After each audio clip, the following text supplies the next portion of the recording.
let's talk about I'm gonna talk about Terry again because Mhm. he's missing the mandatory mini camps. But before we get to that, let's talk about Zaire Alexander being cut from the Green Bay Packers. A lot of people talking about different places that he can go, Minnesota being one of the places. And even people talking about him coming to Philly, which is I think like I'm not mad at it or whatever the case may be. It's just his injury history is crazy. Like he hasn't played like basically no games in the last 3 years. Almost like Lattimore, a little bit close. You know what I mean? Like the same type of talent. I think Zaire is a little bit better. You know what I'm saying? A real shutdown corner, but it's just the injury risk and the price tag. I think is you're not going to get him for the whole year. Odds on. So how you feel about him being released? And I already know he ain't going to watch. I don't think that'll be good for y'all to get two guys with hammy issues. Nah, You know what I mean? he's not coming to Washington. I don't even think that's a conversation we having right now. Jalen Ramsey would make more sense than him, and I don't think he's coming either, to be honest with you. Um, Right. I think Jair Alexander, and he kind of falls in line with a lot of the corners that we're kind of seeing out there. That at his time he was known as a shutdown corner. He's still known as a shutdown corner. I'm not going to disrespect him and not say that he isn't. He's still known as one of the best corners in the league. But at the same time, like you said, his injury history is concerning. He did have some leadership issues and stuff out in Green Bay, but who gives a damn? Your cornerback don't need to be a leader. Your cornerback needs to shut down the other team's number one, and he does that at a pretty decent clip. Obviously, he gets burnt, but every cornerback in the league gets burnt. But he's always in your face. He's always doing his thing. The only thing that bothers me about a lot of these cornerbacks as of late is I think they have their price tag set at one point, and the league sees them as something else, and they start kind of diminishing in talent. And as like the Patrick Petersons of the world and other cornerbacks who have kind of seen that ahead of time and transitioned from cornerback, outside boundary corner to maybe a safety or somewhere else on the field where they could still offer their services and still play at a high level, their ego won't allow them to do that. So when you look at a Jair Alexander, like you alluded to, he's barely been on the field the last few years. I'm not saying that he plays better as a safety than he would a corner. I still think that he still has valuable yards as a corner. But do you want to take a pay cut? Do you want to fall back a little bit on what you are asking for in receiving number one cornerback money? Are you out there doing what a Surtain does? Are you out there doing what a Stingley does? I don't think you're at that clip anymore, so you shouldn't receive that type of money. But will his ego allow him to do that? When you say Minnesota, I like him still in the NFC North. I think that he'll fit well in a Brian Flores system. I think he'll Mhm. fit real good in there. I don't think he's coming to the East. I don't see him going to Philly or Washington, to be perfectly honest with you. I think him staying in the North makes a lot of sense, but we'll see what happens. But I think that a lot of their egos and a lot of these cornerbacks don't see the writing on the wall and see that they may have lost a step or two or a half a step, and a change of position would be beneficial for not only them, but the team they go to. I don't see Jair doing it, but I do see him having at least, if he could stay healthy, a productive year wherever he goes. Yeah, that's his thing is just staying healthy. If he stays healthy, he's one of the top cornerbacks in the league, top five, easy. So I mean, I wouldn't mind seeing him come to Philadelphia. Hopefully he would. I think if he did come to us, wow. If he was able to stay healthy, we were able to get the healthy version, which is probably slim to none. I mean, I think that'll put us over the hump.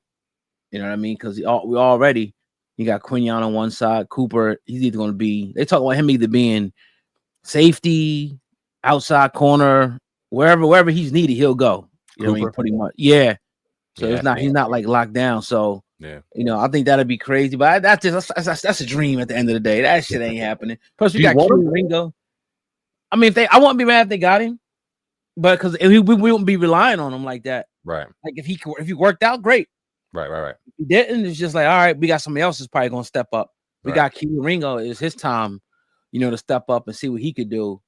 This year. So that's one reason why I think they're not going to do it, because Keely, that's his spot to lose. Him and Adoree Jackson are going to be battling for that spot, which Keely should win that job, man. 4'3" guy, hits hard, a specimen like AJ Brown. We'll see what he does though when when they start attacking him, because they will. Where you at? Year 2 or year 3, Ringo? This is 3, I think. Yeah, okay. Year 3. Yeah, I mean, it's time to get out there and spread your wings, brother. See what you got.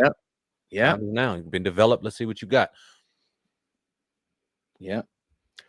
So reports, man. Reports.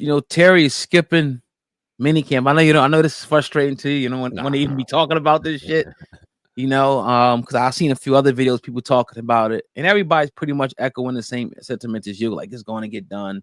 Yeah. It's going to get done. But I'm looking at it from Terry's shoes. It's like, it's a reason why he's skipping mini camp, because otherwise he'll be there. He is frustrated.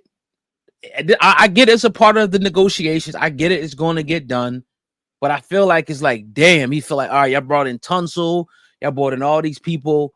You're giving this here, they're giving this here. What about me? Mr. Terry, I've been around when we had nothing. I kept my mouth quiet. I've been the leader of the organization. I ain't said shit. Now y'all got, this big, wave now. We popping and all that. Now I can't get my money. What's up? It's something there. I know it's going to get done, but it's something there. It'll be water under the bridge once the contract's signed. Yeah. Right. That's when you look at the contracts and how they're even structured with us right now. Laramie, he has 2 years left on his deal. We didn't give him any extra money. Only thing we did with Debo is guarantee some of the money because he walked in with no guarantee money. So we gave him guaranteed money. I think he has like $17-18 million he's got guaranteed. And the only real solidified people that we have like signed to long-term deals right now is Deron Payne, who was signed before our new organization regime came in. He's the highest paid commander as of now on the team before Terry gets his deal.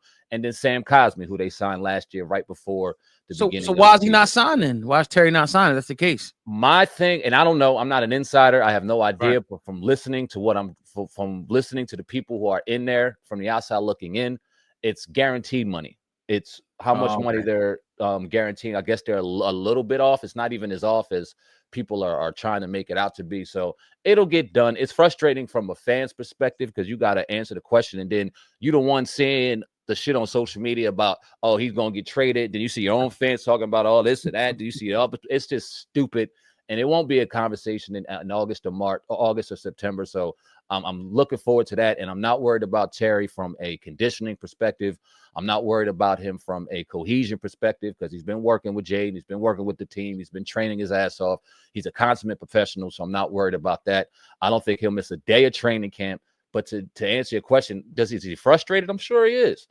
I'm sure that this type of situation, when you are making $19 million and you feel like you're deserving of 31, 32, and every day you want your 31, 32 million, damn right that could get frustrating. And Terry is well within his right to be frustrated. Everything that he's endured with this organization throughout his tenure here, and for him to be a representation the way that he's been, a shining beacon of light to an organization that just outside of last year was a fucking dark spot to be. He deserves his money. He'll get his money. I'm not mad that he's holding out. I'm not mad at anything that brother does. He's a consummate professional. Like I said, he never comes out there. He never complains. He's not complaining now.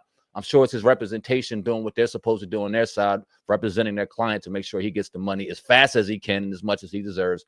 And I believe it'll get done. I'm not mad that he's frustrated. Hell, the fans are frustrated because we want to see him out there and we don't want to talk about it. But I do believe it's going to get done. And I don't think it's going to be an issue come July.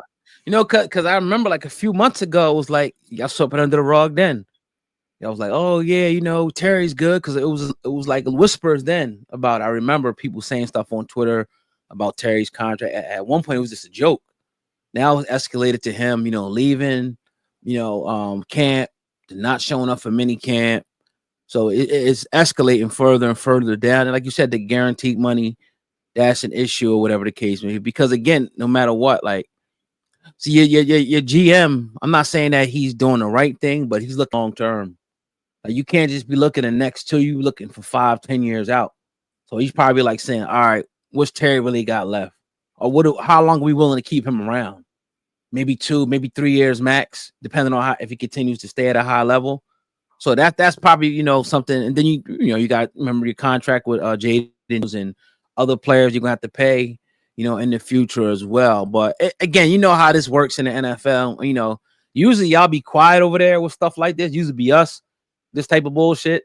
You know what I mean? So I'm glad it's on the other side of there because that's type of shit they talk about. Any little thing that they could get to jump on, they'll jump on it. And I thought it was just us. Well, this is what as a fan base, this is what we wanted, right? We didn't want to be in the dumpster anymore. We didn't want to be the dumpster fire organization. We didn't want to be the laughing stock. We wanted attention and we wanted respect. And now we gotta what seems to be a little bit of controversy with the new office, new regime. And like I said, I don't think it is. When Terry had to get his extension with Ron and when Dan Snyder was here, he held out a mandatory minicamp too and got his money right before training camp. Okay. I think this will be the same situation. Personally, and like I said, we talked about this months ago. You said, why didn't we extend Terry? I think we put it up on the platform. And Okay. I really wish that they seen it, dealt with it, signed them, and got it out of the way so that we don't have to have these conversations and people don't have to answer unnecessary questions. Not even us, because we do a podcast. We're supposed to. I'm talking about the coaches. I'm talking about the staff. Little shit that don't even matter. I would hate that they have to answer those questions. But like I said, I have faith in Terry, man. I'm not mad that he's frustrated. This will get done. And I can't wait for it to get done so we ain't got to talk about the shit no more. Right. And now another thing I wanted to ask you about, I'm a little concerned. I'm not concerned. I'm kind of, I'm hoping this happens to y'all this year. Y'all got the oldest roster, I think, in the NFL. Will that be a concern, at some point? Y'all brought a lot of people back, mainly, because you got veterans that still playing at a high level. I think y'all could have moved on from Wagner, in my opinion. But, guys like Zach Ertz, locker room guy, Super Bowl champion, leader. You had to keep him around. But you have on record the oldest roster in the NFL.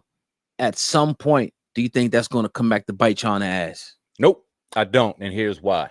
Because last year and the year before, we had 11 players on playing within the offense, defense, and special teams who were either first or second year players.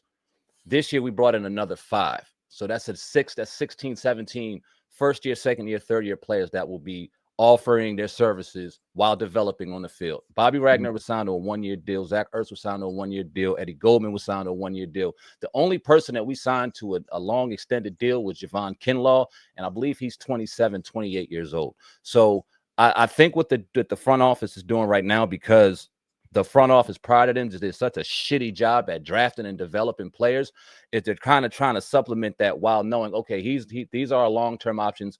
Let's get some draft people in here. Let's get some of our draft people in here. Let's develop them. Let's get them ready for when it's time to kind of get the Wagners out of there, to get the Ertzes out of there, to get the longer in the tooth type players up out of there, and then we can develop and bring those people in. Now, we will see. Because this is a 17-game season. We hope it's longer, 16, 17-game season. Like I said, we hope it's longer. So we'll see if the war of attrition will eventually set in and this age kind of starts showing its ugly head on some of these players. But I'm not worried about age, because a lot of the people that we have signed that are a little longer in the tooth, they're there for this year, next year, and then they up out of there. You'll see Jordan McGee take over for Bobby Wagner. You'll see a Dominique Hampton get in there and take over for somebody that's a little longer in the tooth in our defense. You'll see Ben Sennett take over for Zach Ertz eventually when that time comes. So we have backup plans in order for some of these longer veterans. And then we got another year drafting. So we just got to keep developing and keep bringing in young talent that we can go. We had 5 draft picks last year. That's not a lot. It's hard to think that a 7th round pick or a 5th round pick will hit. One of them have to hit. Either that 7th round pick and our running back, who I have a lot of faith in, or that linebacker, who I think is more developmental, and we won't see him till year 2 or till year 3. But 4 out of those 5 got to hit. So hopefully the development that they're doing and the drafting they're doing kind of starts shaping up. And week 7, week 8, we start seeing some of that younger talent start replacing some of that older talent that we have.